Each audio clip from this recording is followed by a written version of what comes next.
की जिंदगी देना राज्य सरकार का लक्ष्य। छत्तीसगढ़ का केंद्र बनेगी नई राजधानी, व्यवस्थित वसाहत की योजना के साथ बढ़ रहा शहर।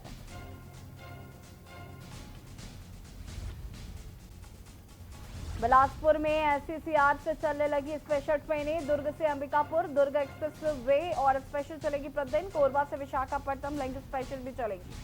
बिलासपुर में सांसद अरुण साव ने उठाई केंद्रीय विद्यालय की मांग, रमेश पोखरियाल और पीयूष गोयल को लिखा पत्र। फटाखार बाईपास रोड पर दर्दनाक सड़क हादसा, ट्रक में बाइक सवारों को रौंदा, 2 की मौत, सड़क पर गड्ढे होने से गई दोनों की जान। पाकिस्तान ने तोपों से दागे गोले, लौसे नायक समेत 2 जख्मी, जवाबी कार्रवाई में दुश्मन की कई चौकियां तबाह। आप देख रहे हैं के न्यूज, खबरों का सारथी। सांसद अरुण साव ने केंद्रीय शिक्षा मंत्री रमेश पोखरियाल निशंक और रेल मंत्री पीयूष गोयल को पत्र लिखकर रेल कर्मचारियों के बच्चों के लिए एक नवीन केंद्रीय विद्यालय की स्थापना कराने की मांग की है। वहीं केंद्रीय विश्वविद्यालय के लिए एक अलग विद्यालय खुलवाने को कुलपति को केंद्र सरकार को प्रस्ताव भेजने को कहा है। पत्र में सांसद साहब ने कहा कि रेलवे परिक्षेत्र में संचालित वर्तमान केंद्रीय विद्यालय की स्थापना 1986 में हुई थी। तब शहर में रेलवे का डिवीजन कार्यालय था। वर्तमान में न्यायधानी दक्षिण पूर्व मध्य रेलवे का जोनल मुख्यालय है, लिहाजा रेल कर्मियों की संख्या में भी बढ़ोतरी हुई है। जिसे देखते हुए अब रेल कर्मचारियों के बच्चों के लिए एक अतिरिक्त केंद्रीय विद्यालय खोलने की आवश्यकता है। सेंट्रल यूनिवर्सिटी के अंदर भी एक सेंट्रल स्कूल होना। बिलासपुर में 1986 में एक केंद्रीय विद्यालय खुला था। 1986 के बाद अभी एक और केंद्रीय विद्यालय भरारी में प्रारंभ हुआ है। मुझे लगता है कि और भी केंद्रीय विद्यालय बिलासपुर में खुले ताकि बिलासपुर के बच्चों को अच्छी शिक्षा, राष्ट्रीय स्तर की शिक्षा प्राप्त हो। कोरोना के कारण बीते 6 महीने से प्रभावित रेलवे एक बार फिर धीरे धीरे पटरी पर लौट रही है और यात्री सुविधाओं और मांग को देखते हुए स्पेशल ट्रेनों का परिचालन किया जा रहा है। 3 नई स्पेशल ट्रेनों के साथ एससीसीआर ने दर्जन भर स्पेशल ट्रेनों का परिचालन शुरू हो गया है, जो प्रतिदिन अलग अलग रूट पर रेल यात्रियों को यात्रा की सुविधा दे रहा है। इन स्पेशल ट्रेनों के परिचालन के साथ ही उन यात्रियों को सुविधा मिल रही है जिनकी यात्रा ट्रेनों का परिचालन प्रभावित होने के कारण बाधित थी। एससीसीआर के पीआरओ संतोष कुमार ने बताया कि हावड़ा से अहमदाबाद स्पेशल ट्रेन प्रतिदिन चलेगी, मुंबई से हावड़ा मेल स्पेशल प्रतिदिन चलेगी, छपरा से दुर्ग छपरा सारनाथ एक्सप्रेस प्रतिदिन चलेगी। वहीं मुंबई से गोंदिया मुंबई सुपरफास्ट स्पेशल प्रतिदिन चलेगी, जबकि छत्रपति शिवाजी महाराज टर्मिनल से गोंदिया और छत्रपति शिवाजी महाराज टर्मिनल स्पेशल ट्रेनें प्रतिदिन चलेगी। इसके साथ ही रायगढ़ गोंदिया जनशताब्दी भी चलेगी।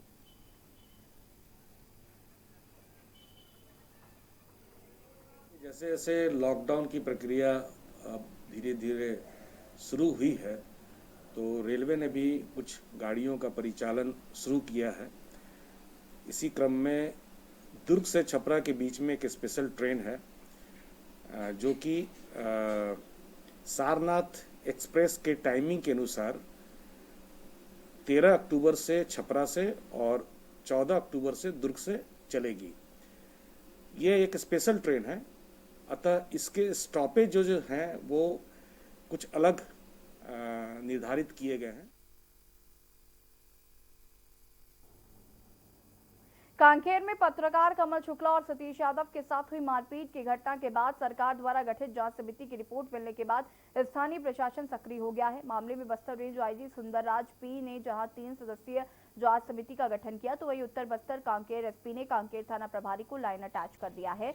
गौरतलब है कि 26 सितंबर को कांकेर में पत्रकार कमल शुक्ला और सतीश यादव के साथ मारपीट की घटना हुई थी और मामले को लेकर पत्रकारों के तीखे विरोध के बाद सरकार ने 1 अक्टूबर को 6 सदस्यीय जांच समिति गठन की थी, जिसे पूरे घटनाक्रम की विवेचना करने के साथ ही स्थानीय लोगों से चर्चा के बाद शनिवार को अपनी रिपोर्ट मुख्यमंत्री भूपेश बघेल को सौंप दी थी। मुख्यमंत्री ने तत्काल रिपोर्ट बस्तर आईजी और उत्तर बस्तर कांकेर कलेक्टर को भेज दी।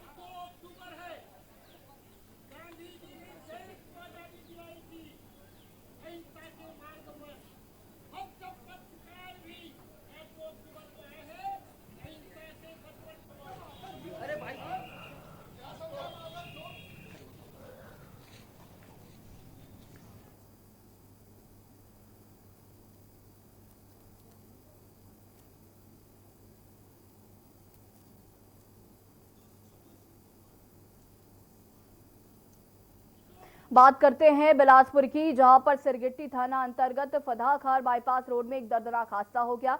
बाइक सवार युवक युवती को तेज रफ्तार ट्रक ने रौंद दिया, जिससे दोनों लोगों की मौत हो गई। बता दें कि फदाखार बाईपास मुख्य मार्ग होने के कारण बड़ी बड़ी गाड़ियां तेज रफ्तार में चलती हैं। साथ ही साथ फदाखार जंगल क्षेत्र के बीचों बीच होने के कारण रोड के ऊपर कटीले झाड़ियों के बाहर लोग दुर्घटना का शिकार हो रहे हैं। अतः जिम्मेदार वन विभाग के लोगों को रोड के ऊपर निकले झाड़ियों को काटकर रोड को सुगम बनवाना चाहिए, ताकि निर्दोष लोगों का खून इस रोड रंगने से बच सके। बता दें कि इस रोड में इसी लापरवाही और वन विभाग की उदासीनता के कारण आए दिन हादसे की खबर निकलकर सामने आती रहती है, जिससे कि स्थानीय निवासी आक्रोश में हैं। डायल 112 के माध्यम से सूचना मिला कि फदाखार मुख्य मार्ग में एक रोड एक्सीडेंट हो गया है। ट्रक क्रमांक CG10C 7890 के चालक द्वारा तेजी एवं लापरवाही पूर्वक अपने ट्रक को चलाकर मोटरसाइकिल ठोकर मारकर एक्सीडेंट कर दिया, जिससे दोनों युवक एवं युवती मौके पर गंभीर रूप से आहत हो गए, जिसे डायल 112 के माध्यम से सिम्स अस्पताल ले जाया गया, जहां डॉक्टर द्वारा चेक करने पर दोनों को मृत घोषित कर दिया गया है। शाम को 5 बजे योगेश ज्योति खुदीराम तारधार का निवासी है, लाल खदान से अपने घर की ओर जा रहा था तो एक तेज रफ्तार डंपर ने ठोकर मार दिया, जिससे 2 मासूमों की मृत्यु हो गई। कहाँ के थे वो एक और जो थे साथ में वो? एक उसकी फ्रेंड थी, लोगोपल्ली कॉलोनी की। खबर बलौदा बाजार जिला के बिलाईगढ़ थाना से है, जहां पर प्रार्थी राजकुमार तांडी ग्राम हड्डासरा ने रिपोर्ट दर्ज कराई कि इसके मोबाइल से भांजा नरेश के मोबाइल से फोन आया था। वहीं फोन करने वाला व्यक्ति स्वयं को पुलिस वाला बता रहा था और बोला कि नरेश कुंबर व महेश्वर महानंदा गांजा के साथ पकड़े हैं और 2 लाख रुपए देने पर इन्हें छोड़ा जाएगा, नहीं तो जेल भेज दिया जाएगा। वहीं आरोपियों से पूछताछ कर उनके मोबाइल को ट्रेस कर उन्हें ग्राम चुर्रा से पकड़ लिया गया है और रिमांड पर भेज दिया गया है।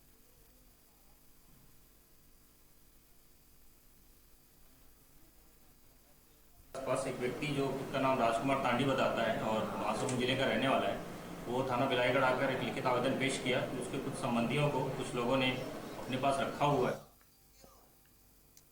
कोरबा में पुलिस की सफलता मिली है। कई गंभीर मामलों में सजा काट चुके वर्तमान मामले में फरार आरोपियों व आदतन बदमाश को पुलिस ने गिरफ्तार कर लिया है। जानकारी के लिए बता दें कि बदमाश पिछले काफी समय से फरार चल रहा था।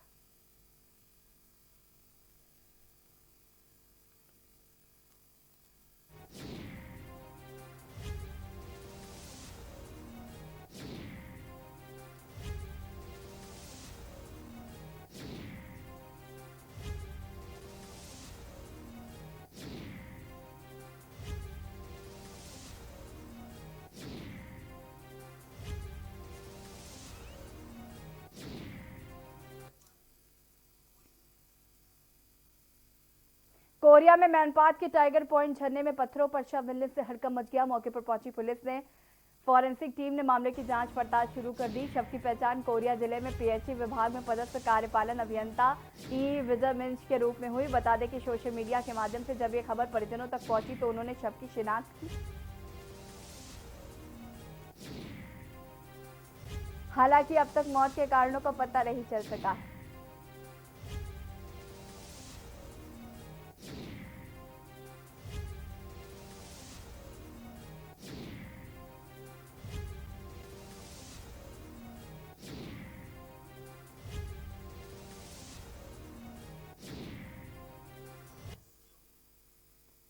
बात करते हैं कोरिया जिले की, जहां पुलिस ने मुखबिर की सूचना पर गांजा पकड़ा है। बता दें कि एसपी के निर्देश पर जिले में नशे के खिलाफ अभियान लगातार चलाया जा रहा है और इसी क्रम में पुलिस को सूचना मिली और पुलिस ने बाइक से चेकिंग के दौरान एक शख्स को पकड़ा है, जिसके पास से 30,000 रुपए कैश और करीब 4 किलो गांजा बरामद हुआ है।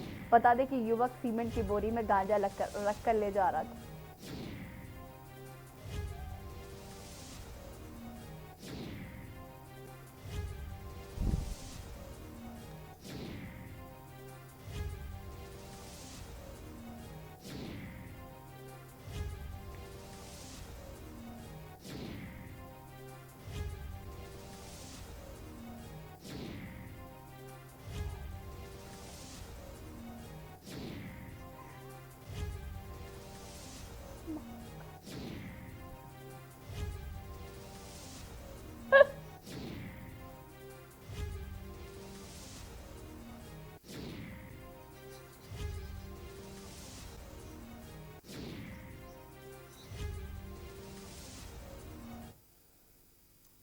कोरिया में कांग्रेस के युवाओं ने बाइक रैली निकाली। बता दें कि केंद्र की बीजेपी सरकार के खिलाफ जगह जगह जन अधिकार रैली का आयोजन किया गया।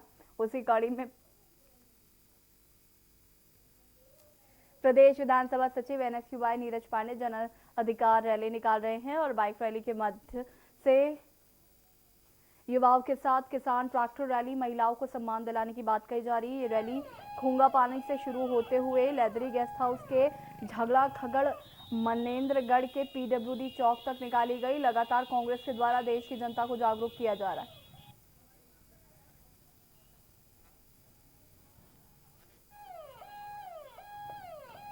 केंद्र की भाजपा की मोदी सरकार के विरुद्ध आज पूरे छत्तीसगढ़ में सभी जगहों पर जन अधिकार रैली का आयोजन किया गया है। उसी कड़ी में आज कोरिया जिले में भी हम लोग जनाधिकार रैली निकाल रहे हैं। इस बाइक रैली के माध्यम से हम लोग प्रदेश के युवाओं को और ट्रैक्टर रैली के माध्यम से किसानों को और महिला रैली के माध्यम से महिलाओं को सम्मान दिलाने की बात कर रहे हैं।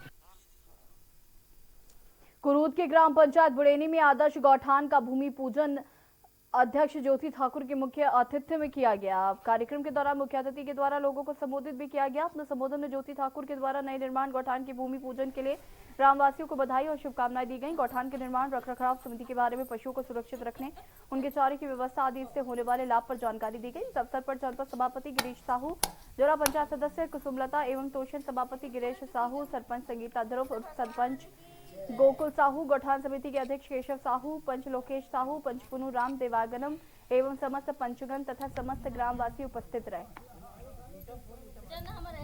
सभापति महोदय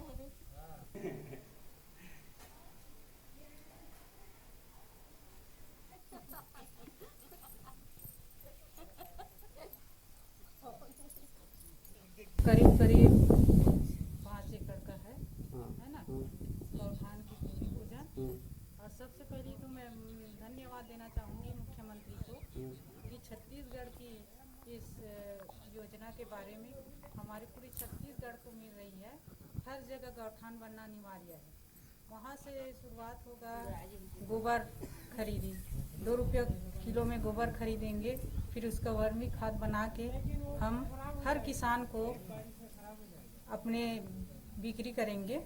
7,95,000 रुपये स्वीकृत की। तो आपके गांव में कौन कौन आए थे? श्रीमती ज्योति ठाकुर दिवाकर। कौन है वो? जनपद सदस्य और जनपद अध्यक्ष और जनपद जिला पंचायत सदस्य कुसुमलता साहू तोसन और हमारे सभापति गिरीश। कोरबा जिले में जिसमें फरोशी का धंधा पूरे शबाब पर है। पुलिस के आला अधिकारियों की सूचना मिलने पर पंप हाउस में पुलिस की टीम ने दबिश दी, जहां पर जिसमें फरोशी का धंधा चल रहा था। पुलिस ने मौके से 3 युवकों को गिरफ्तार किया है। पुलिस के अनुसार पकड़े गए आरोपियों में पंप हाउस निवासी सुखविंदर सिंह, जिला जांजगीर चांपा निवासी विजय अग्रवाल, गुलाब पटेल को पुलिस ने रंगे हाथों गिरफ्तार किया है। इनके पास से आपत्ति की आंख सामान्य पकड़ा गया। पकड़े गए आरोपियों के खिलाफ पुलिस ने पीटा एक्ट के तहत मामला पंजीबद्ध किया है। और कोरबा CSP राहुल देव शर्मा ने बताया कि मुखबिर की सूचना मिलने पर पुलिस की टीम मौके पर पहुंची और 3 आरोपियों को धर दबोचा गया।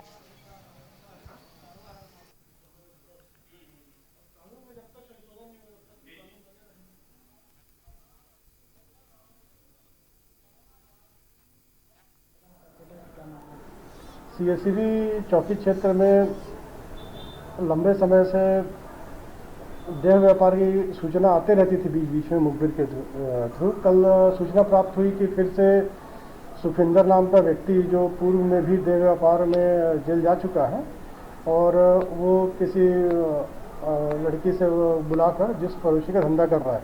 जब उसके घर पर छापा मारा गया तो जो आपत्तिजनक में महिला और पुरुष मिले, उनके पास से आपत्तिजनक वस्तुएं भी प्राप्त हुई है।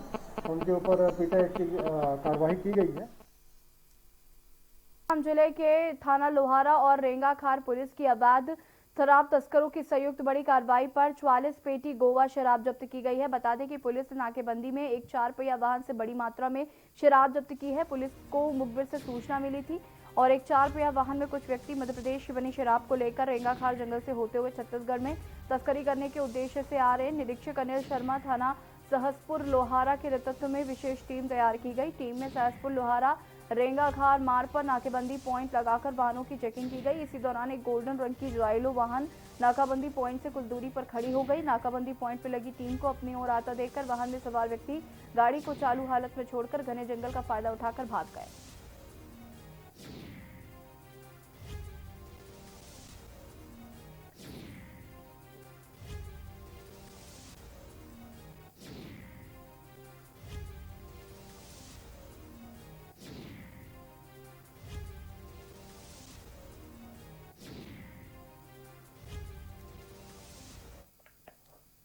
कबीरधाम जिले के वन परिक्षेत्र रेंगाखार जंगल क्षेत्र में अवैध उत्खनन जोरों पर है। बता दें कि कुछ दिनों पहले ही कबीरधाम जिले के रेंगाखार जंगल क्षेत्र अंतर्गत रेत माफिया जंगलों से रेत अवैध तरीके से ले जाने पर सवाल किया गया तो जवाब मिला कि रेंगाखार रेंजर की परमिशन पर लिए जा रहे हैं।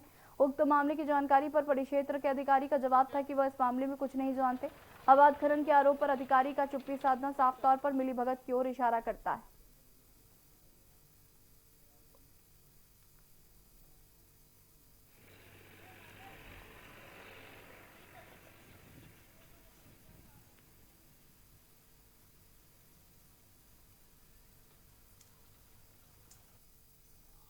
सिंगरौली जिले के विंदनगर एनटीपीसी पावर प्लांट में उस समय हड़कंप मच गया जब ड्यूटी पर गए एक संविदा कर्मी अजीत दुबे के लापता होने की खबर सामने आई, जिसके बाद एनटीपीसी प्रबंधन व पुलिस प्रशासन ने आनन फानन में प्लांट के अंदर सर्च ऑपरेशन चलाया। 8 घंटे बाद भी कोई सुराग नहीं मिलने से नाराज परिजन विंदनगर थाने में एनटीपीसी आवासीय परिसर के सामने धरने पर बैठकर नारेबाजी करने लगे। स्थानीय पुलिस हर पहलू को ध्यान में रखते हुए जांच में जुटी हुई है। डॉग स्क्वाड की टीम को भी सर्च ऑपरेशन में लगाया गया है।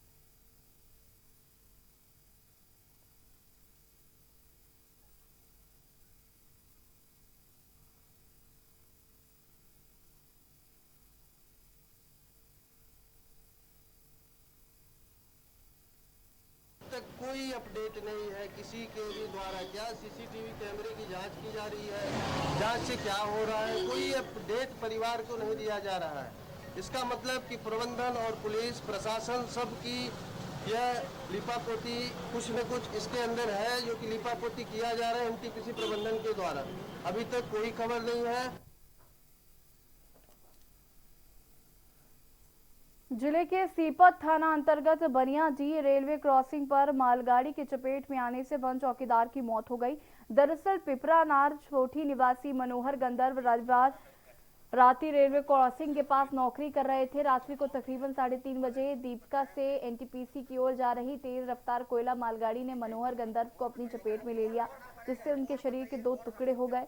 ग्रामीणों का आरोप है कि हादसे के दौरान रेल क्रॉसिंग चौकीदार की उपस्थिति नहीं थी, नहीं जांच की जाए। वहीं मौके पर पहुंचे एनटीपीसी अधिकारी अजय जाधव ने बताया कि मृतक के परिवार को एनटीपीसी के द्वारा 20,000 रुपए, साथ ही वन विकास निगम के द्वारा 10,000 रुपए सहयोग राशि और साथ में ही पिता की जगह बेटे को चौकीदार की नौकरी दी जाएगी। शव का पंचनामा भरकर पोस्टमार्टम के लिए भेज दिया गया।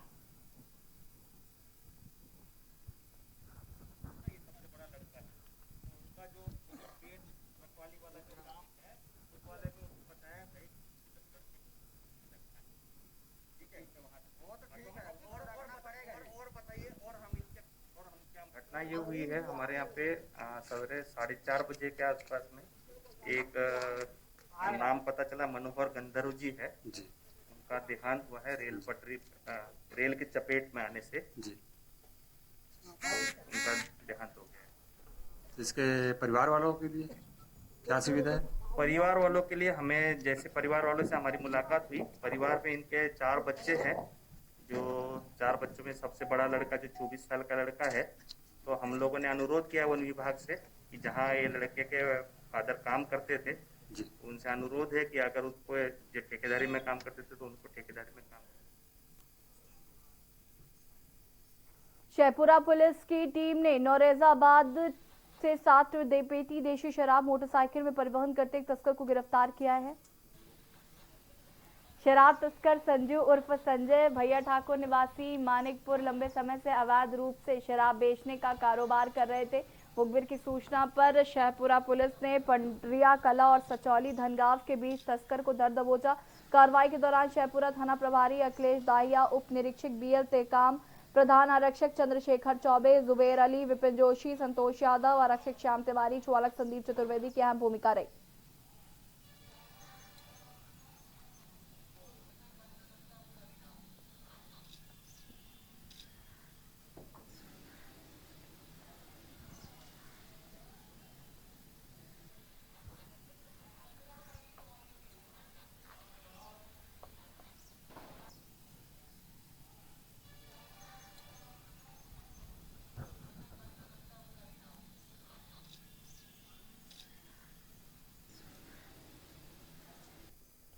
कांग्रेस भवन में बिलासपुर में मुख्यमंत्री भूपेश बघेल ने वीसी के जरिए किसान मजदूर बचाओ मंच के माध्यम से वर्चुअल सभा को संबोधित किया, जिसमें शहर के सभी कांग्रेसी जुड़े। शनिवार को छत्तीसगढ़ स्तरीय वर्चुअल किसान सम्मेलन का आयोजन प्रदेश कांग्रेस कमेटी ने किया। वर्चुअल किसान सम्मेलन को प्रदेश के मुख्यमंत्री भूपेश बघेल, प्रदेश प्रभारी पीएल पूनिया, प्रदेश अध्यक्ष मोहन मरकाम सहित मंत्रिमंडल के सदस्य ने संबोधित किया। बिलासपुर शहर कांग्रेस कमेटी के नेतृत्व में चारों ब्लॉक और कांग्रेस जन कांग्रेस भवन में वर्चुअल किसान सम्मेलन से जुड़े, जहां उपस्थित शहर के तमाम नेताओं ने मुख्यमंत्री सहित मंत्रिमंडल के सभी भाषणों को सुनकर केंद्र सरकार की नीति को समझा और साथ ही केंद्र सरकार द्वारा लाई गई किसान बिल की निराशा जाहिर करते हुए केंद्र सरकार के खिलाफ एकजुट हुए।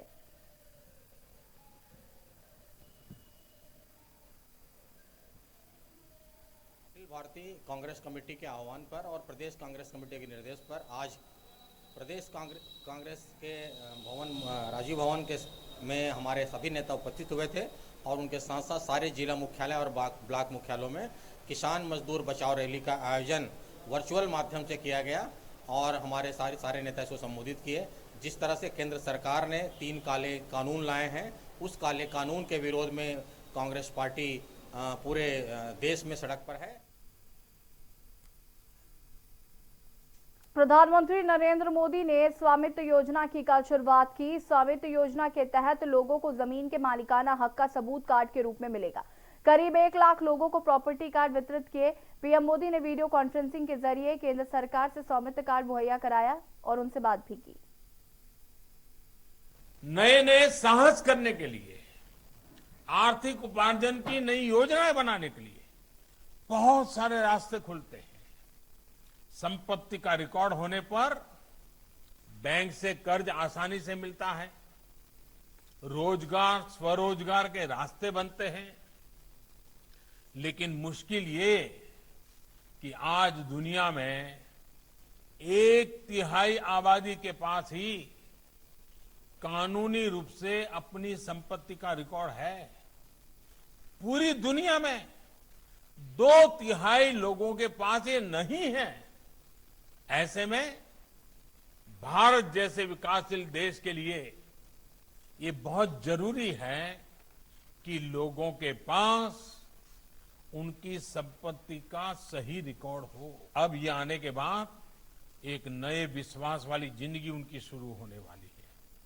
स्वामित्व योजना और इसके तहत मिलने वाला प्रॉपर्टी कार्ड इसी दिशा में, इसी सोच के साथ दलित हो, पीड़ित हो, शोषित हो, वंचित हो, अनपढ़ हो, गांव में रहता हो, उनकी भलाई के लिए इतना बड़ा कदम उठाया है।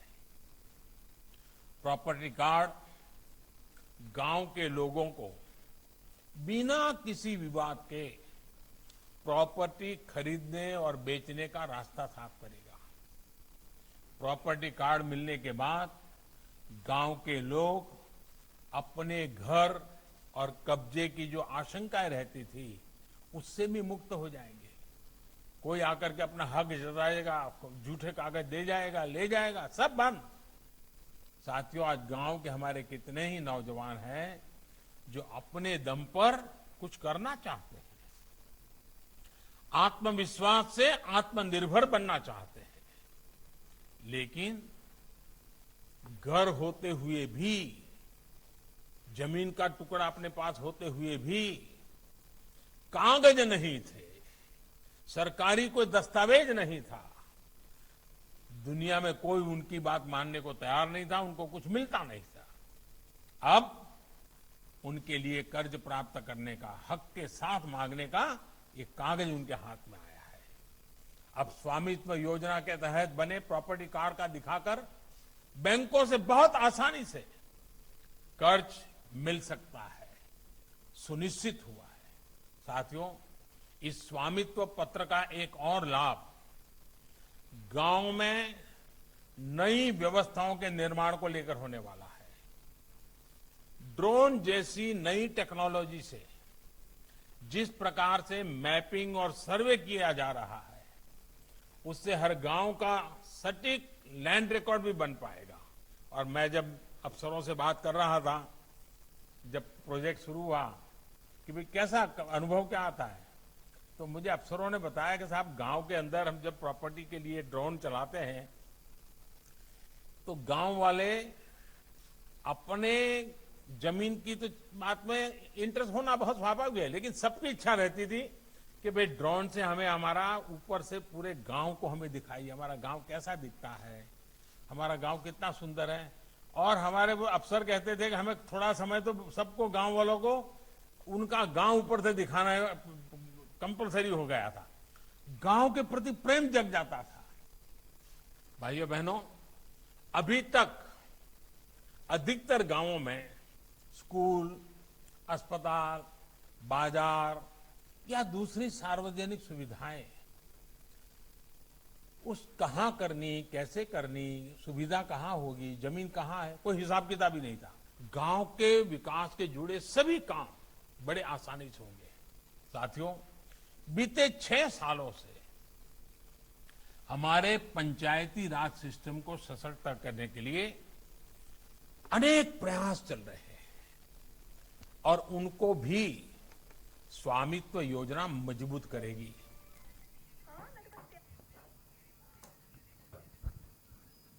छत्तीसगढ़ के बुलेटिन में फिलहाल इतना ही। देखते रहिए के न्यूज इंडिया। नमस्कार।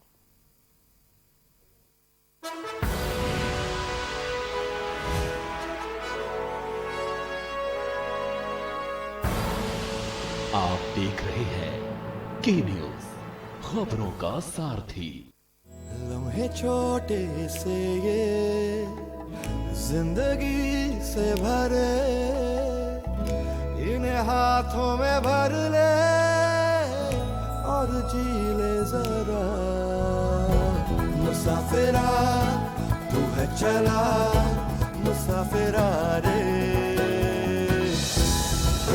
छोटे छोटे लम्हों का अनोखा सफर, कमला पसंद।